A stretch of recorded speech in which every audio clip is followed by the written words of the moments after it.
Yeah, he's not using the right word, sir. Asking the right questions. Professor of sociology. Yeah, right. Sociologists.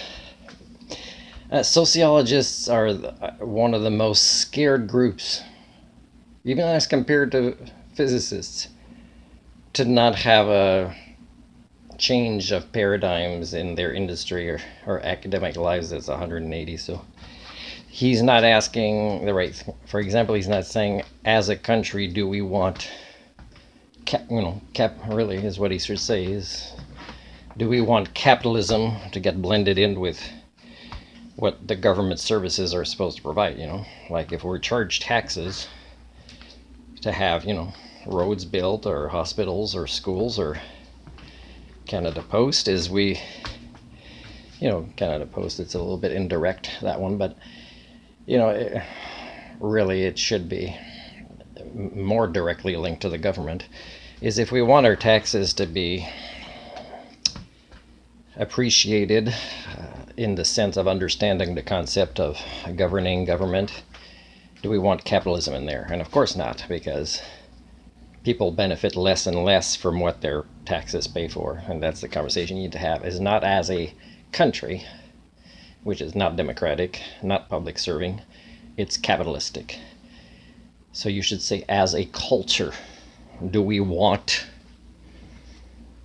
Canada Post to have this kind of model, business model, right? Or do we want it to be really clearly what the government should provide at whatever cost, and our taxes get adjusted, except that there has to be oversight, so that it's, again, there's always money lost, because there's always corruption in a system of money, because most of you believe money is power, and you can have power over others or power over your insecurities, because you think, oh, $1 billion's not enough to take care of my kids and grandkids, I need $2 billion, like that's and your kids and grandkids don't need money, by the way, to survive what's coming, especially when the heat is starting to be released that was absorbed by the oceans, is they need human thinking tools.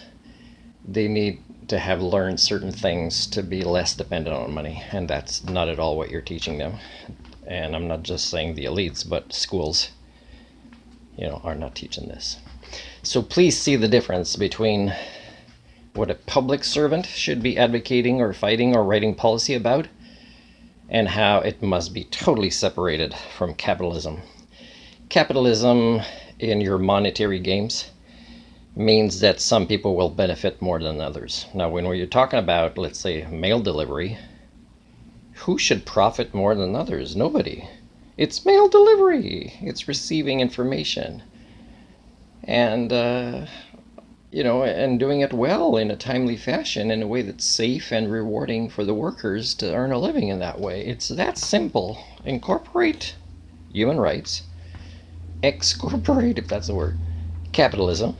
Remember your public servants. So that means it's an easy solution. Now, I don't have the time yet to find the list of subjects for cabinet ministers, but I can tell you that a cabinet minister that is most important for, MPs that realize how broken our culture is, on average, compared to other cultures of the world, but still extremely broken, but it's still average, is we need a minister who does research. That means they must be a lifelong learner, which means they're not likely a politician. And what they would do is they would research different cultures of the world and say, how do they do this? How do they not have as much homelessness or provide housing in a public way? Or how do they do mail delivery? And that's their job. Say, oh, that's a good model, template. Let's actually find a way to reward somebody from that culture to say, hey, can you make sure we get it right? We're going to emulate your system. And that should be, what a minister does. But that minister would not suffer from patriotism and say we're the greatest because, there's a lot of things underground we didn't rape yet. Is they would say we're a broken culture, and my job is to make our culture better and how it's run, and especially including how the government serves its people. Can you do that? Can you start by doing that? And if I see signs of this, I'm going to make an effort to find the list that you would ignore anyways.